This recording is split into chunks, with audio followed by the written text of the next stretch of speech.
forte abraço para você que faz parte de toda essa galera ligada aqui no Band Esportes. Estamos começando mais uma edição do Tete a Tete. E hoje vamos conversar com o Átila Abreu, piloto da Stock Car, que foi o vice-campeão na temporada passada. E vamos começar desde o início, porque o Átila tem uma história muito interessante no seu início de carreira. O Átila começou correndo de kart com 8 anos, foi bicampeão brasileiro de kart e depois passou a competir nos monopostos, nas fórmulas.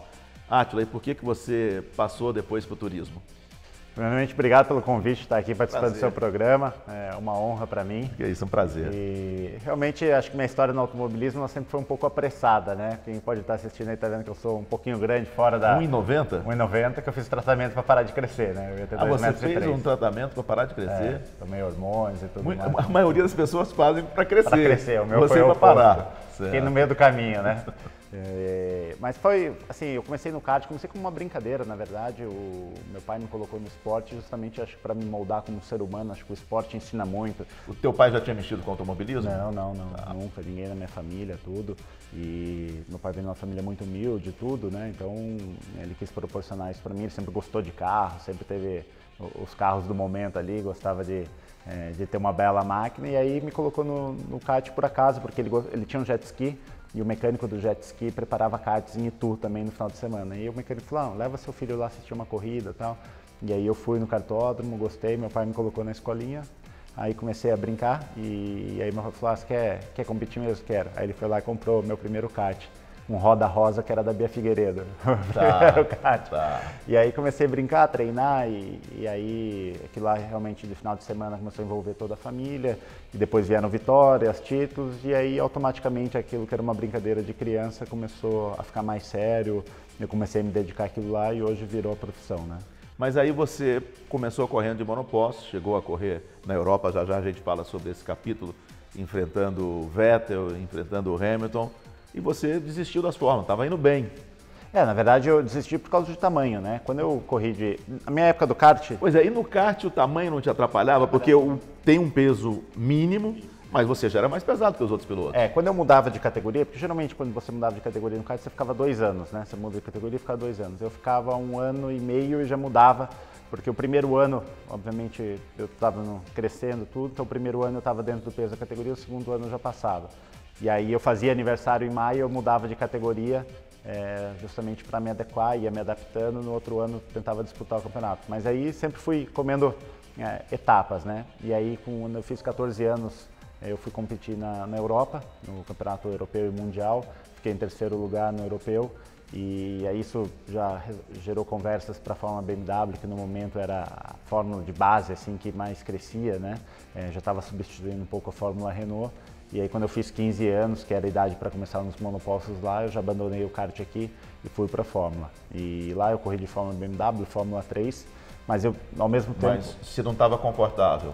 Não, na verdade, principalmente na Fórmula 3, quando mais você vai subindo de categoria nas fórmulas, mais a questão do centro de gravidade é muito importante. Sim. Então assim, eu tinha o problema de ser alto e automaticamente já ser mais pesado que os outros.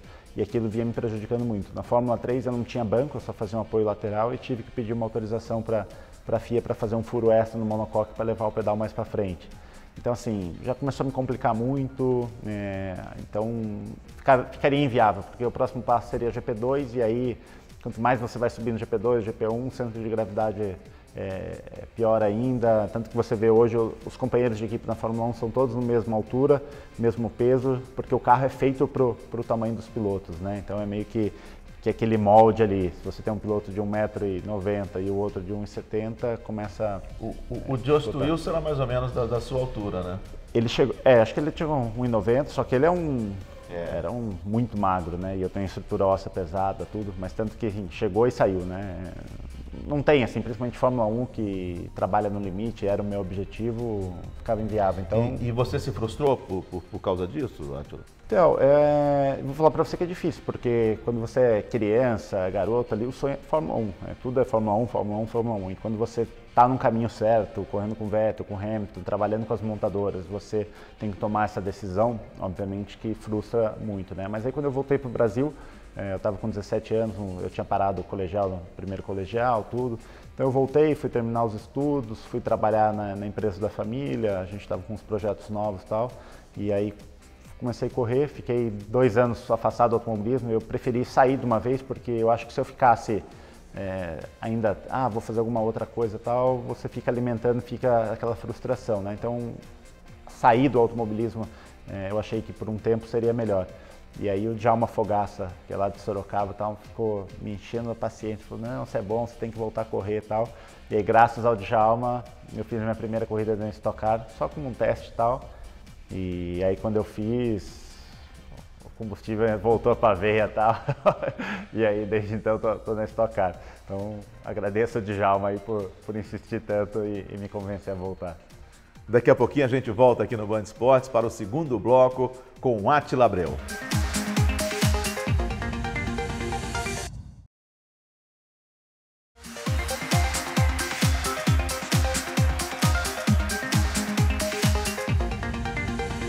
Estamos de volta aqui no Band Esportes com mais uma edição do Tete a Tete, hoje conversando com o piloto da Stock Car, o Átila Abreu, mas antes de falarmos de Stock Car, vamos falar da passagem do Átila pela Europa, correndo na Fórmula BMW na Alemanha e correndo na Fórmula 3. Átila, na Fórmula BMW você competiu com o Sebastian Vettel e disputou um campeonato com o Sebastian Vettel, né? Até o final vocês disputaram o campeonato, ele foi campeão, você foi o vice. Como é que foi essa experiência? Já dava para ver que o Vettel seria tudo isso que ele é hoje? Para mim eu tinha certeza que ele chegaria lá, né? Foi muito legal porque eu entrei e as coisas para mim foi de última hora, né? Então quando eu decidi fazer Fórmula BMW, o Vettel já tinha passado um ano inteiro treinando de Fórmula BMW nas pistas que tinha corrida, tudo. Ele já tinha apoio da Red Bull, que é a empresa de energético que patrocinou ele desde a época do kart. E depois na BMW ele tinha o apoio da BMW também. Então foi um piloto que foi moldado desde o início para ser o piloto que realmente né? Teve toda a estrutura, treinamento físico, psicológico, acompanhamento de carreira, enfim, tudo que você pode imaginar, ele tinha o suporte e entregava os resultados na pista. Era um piloto muito profissional, muito determinado. E foi muito legal porque daí na Fórmula BMW foi um ano que de 20 corridas eu subi 15 vezes no pódio e ele subiu as 20, né? Só que as 15 primeiras corridas do ano eu subi no pódio, então a gente vinha assim, um era primeiro, segundo, e aí a gente foi durante o campeonato todo evoluindo dessa maneira. Então o campeonato foi disputado praticamente só entre nós dois, né? E no final ele acabou levando, mas foi um aprendizado muito grande, porque mesmo a gente estando na pista ali disputando, eu e ele fazíamos parte do programa de desenvolvimento da BMW. Então a gente ia para treinamento físico junto e até nesses negócios a gente era competição, né? Para ver quem que aguentava pedalar mais longe, quem era melhor em preparo físico e tudo mais, mas sempre uma competição muito saudável, porque a gente acabou ficando bons amigos, né? Mesmo disputando na pista a gente conseguia levar a amizade para fora, tanto que depois quando eu fui para a Fórmula 3, ele foi meu companheiro de equipe na Fórmula 3, né? Ele foi seu companheiro na Fórmula 3? Na Fórmula 3. Então, assim, a gente levou toda essa amizade durante 3 anos. Aí, e era um companheiro leal, era bacana também? É um cara muito correto. Várias vezes aqui no GP Brasil de Fórmula 1 eu acabo encontrando ele, conversando, tudo. É um cara que admiro muito pela simplicidade dele e profissionalismo. E quando a gente foi companheiro de equipe, a gente não teve problema nenhum, muito pelo contrário, um ajudava o outro, passava informações. Mas é um cara muito difícil, porque é um cara muito rápido e muito competente, né? Então, quem está sentado do lado dele ali tem que se esforçar para andar junto. E na Fórmula 3 você pegou outra pedreira, que era o Lewis Hamilton. Aí era a competição. Você chegou a ter contato com o Hamilton? Você sentia também que... E eu acredito que naquela época o Hamilton devia chamar a atenção, porque a gente sabe que no automobilismo a gente tem poucos pilotos negros, né? E ele já era rápido desde aquela época, então acho que ele chamava atenção pelas duas coisas, né? E chamava atenção também porque na mesma caminho do Vettel, ele vem sendo apoiado desde os 8, 9 anos de idade pela McLaren, né? Era ele e o Rosberg, tanto que na época do kart, quando a gente acompanhava, eles eram companheiros de equipe no kart já, e obviamente quando ele foi para a Fórmula 3, Fórmula Renault, Fórmula 3, ele tinha todo esse suporte. E aí na Fórmula 3, eu fiz um teste para a Mercedes-Benz, eram 17 pilotos e eles escolheram 3 para patrocinar e ajudar a desenvolver os motores. Ficou eu, o Hamilton e o Paul di Resta. E aí, eu fazendo parte desse programa, eles mandavam a gente para treinamento físico, de inverno, de verão, aí com os pilotos de Fórmula 1, os pilotos de DTM e tal. Então, nesse ponto, eu acabei convivendo bastante com o Hamilton, né? E eu tenho uma passagem muito clara para mim. A gente estava na metade do campeonato, a gente foi para um treinamento físico em Portugal e aí a gente sentado na piscina lá conversando e tal, e ele falou assim: o futuro da minha carreira depende desse ano aqui. Se eu ganhar a Fórmula 3, eu sei que eu chego à Fórmula 1. Se eu não ganhar, pode ser que eles não continuem me patrocinando. Então, assim, a pressão que ele sofria, e ele foi campeão naquele ano, ele sabia realmente da necessidade de entregar o resultado, tudo. Então, é um outro piloto extremamente rápido, acho que um pouco oposto do Vettel, eu acho que ele é até mais rápido que o Vettel, só que o Vettel eu acho que um pouco mais cerebral, né? Hoje o Hamilton, quando você assiste as corridas, você vê que ele já consegue equilibrar mais essa velocidade dele com o ímpeto e tudo mais. E aí, nos últimos anos, vem angariando os títulos dele que o tornaram tricampeão nessa temporada. Você tem um ídolo no automobilismo, Adi? Eu não tenho um ídolo, eu tenho alguns pilotos assim que na verdade que eu admiro muito. Obviamente o Senna, mas eu acho que o Senna eu não vi ele competir, né? Tudo que eu vejo é documentário, tudo, então obviamente tem uma admiração muito grande. Eu acho que o piloto realmente que eu acompanhei mais de perto foi o Schumacher, e o Schumacher acho que é um exemplo para todo mundo. Ele pegou uma Ferrari ali aos trancos e barrancos e conseguiu levantar a equipe e ser 5 vezes campeão com um time. Eu acho que mostra um profissionalismo não só dentro da pista, mas como fora também, de reerguer uma estrutura toda, de trazer as pessoas certas, de montar uma equipe. Então, acho que é um grande profissional que eu admiro bastante. Bom, a gente está chegando já para falar de Stock Car. Como é que foi a sua adaptação saindo de um Fórmula e você encarando Stock Car? Talvez o que te ajudou foram os 2 anos parados, né? Muito. Na verdade, eu acho que acabou sendo uma vantagem para mim, né? Porque eu vejo vários pilotos vindo de Fórmula, às vezes até pilotos que vieram de Fórmula 1 tudo, e sofrendo bastante. E eu acho que como eu fiquei 2 anos parado, eu meio que perdi aquela malícia, não malícia, que você está acostumado ali de pilotar, né? E é muito diferente o turismo do Fórmula, porque o Fórmula você enxerga a roda, o turismo não, então você não sabe se está travando o pneu, tudo, requer uma certa adaptação. E para mim o único piloto assim que chegou do Fórmula e se adaptou muito rápido foi o Rubinho, que logo no seu 2º ano já foi campeão da categoria, né? Então acho que ter ficado 2 anos parado para mim ajudou bastante, porque logo no meu 1º ano eu já cheguei entre os 10 na categoria, tudo. Então acho que ter ficado parado nesse quesito me ajudou muito na Stock Car. Bom, vamos para um rápido intervalo, daqui a pouquinho a gente fala mais de Stock Car, fala mais de automobilismo com o Átila Abreu aqui no Tete a Tete.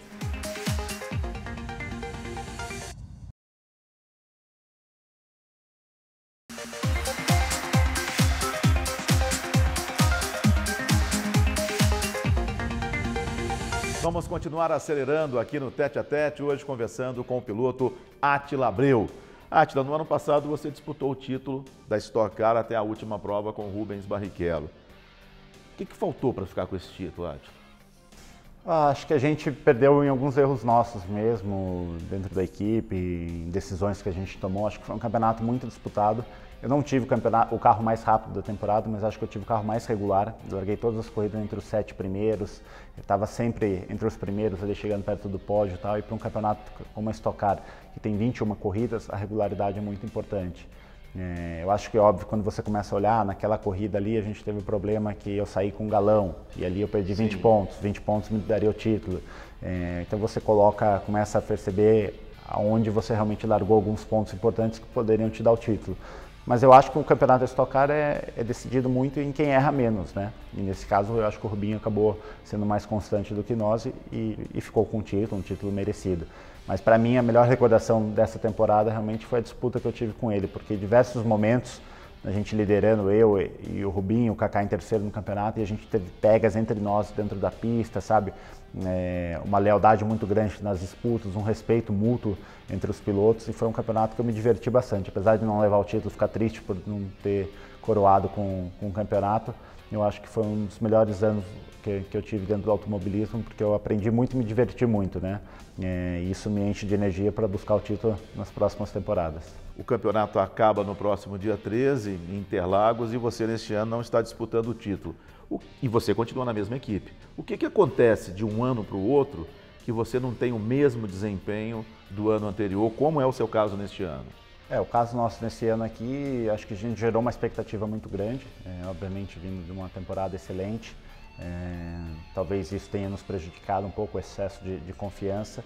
A gente perdeu mão de obra importante dentro da equipe, saíram engenheiros, mecânicos importantes, saíram de última hora, já tinham renovado com a gente, resolveram sair depois.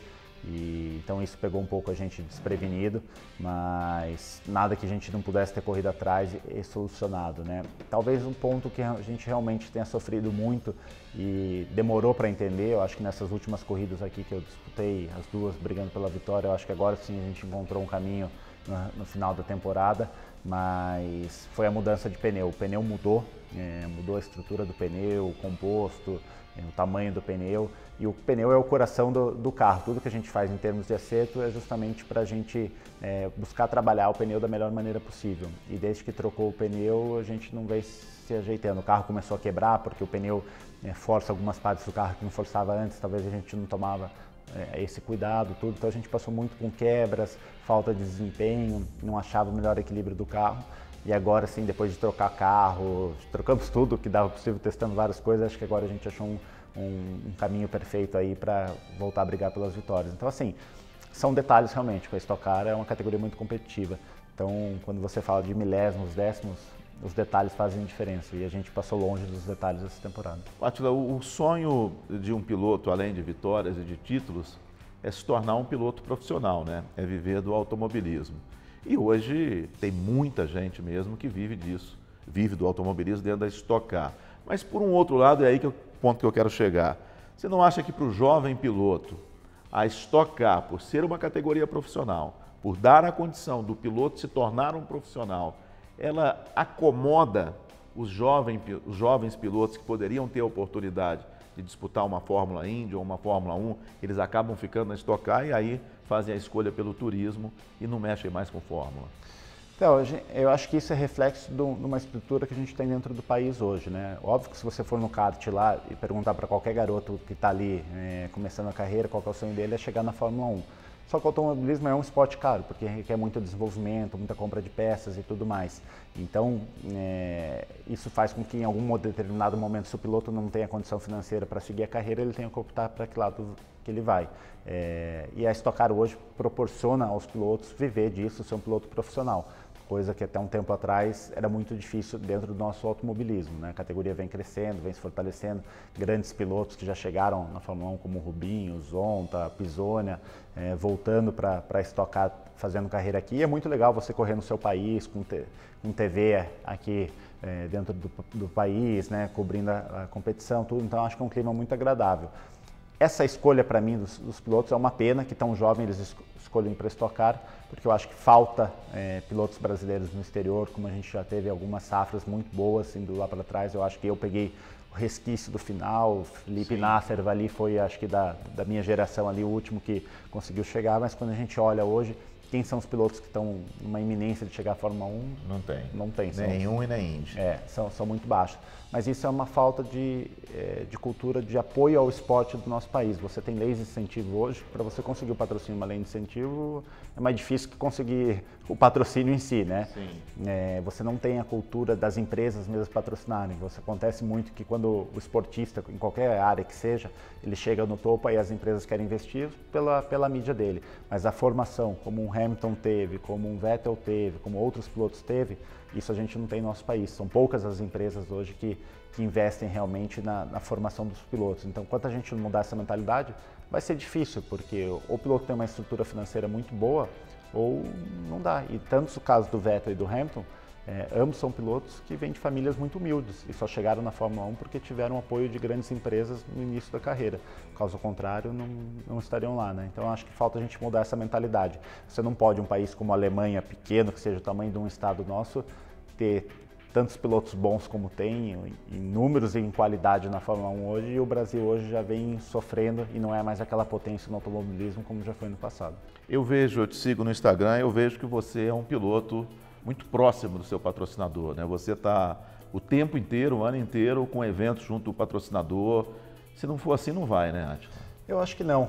Eu faço bastante, acho que talvez o piloto não é profissional só na pista, né? Na verdade, eu acho que assim, eu me foco muito no outro lado porque é difícil você chegar com um patrocinador e prometer resultado. Competição você pode largar em primeiro e quebrar na volta de apresentação, então é difícil prometer resultado. Você tem que trabalhar para ser sempre competitivo e estar lá brigando pelas primeiras posições. O campeonato, uma vitória, são consequências de várias coisas. Eu costumo dizer que eu preciso entregar o retorno para o patrocinador antes da largada.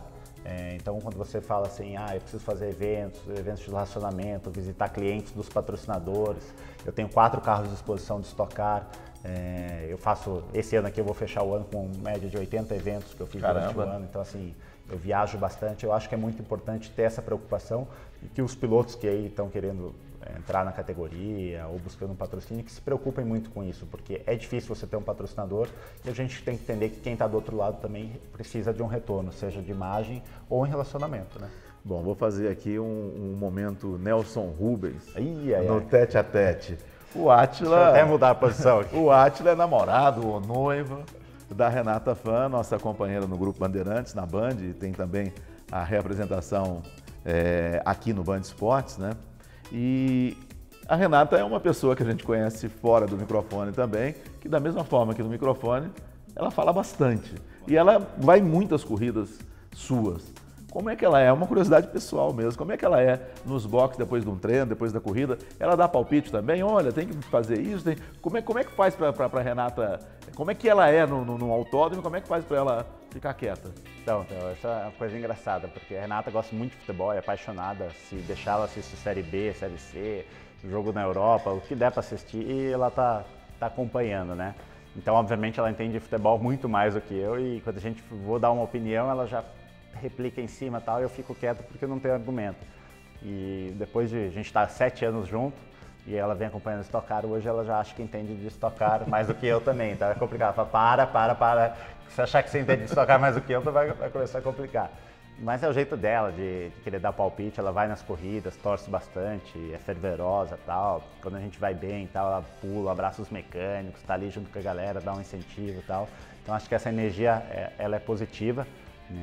Ela vai lá, o pessoal gosta bastante, mas ela vai justamente como namorada do Átila para acompanhar, torcer e dar um incentivo não só para mim, mas como para toda a equipe. Então acho que isso é positivo, sim. Já são 7 anos, né? 7 anos, faz tempo já. Daqui a pouco vai ter problema no ouvido.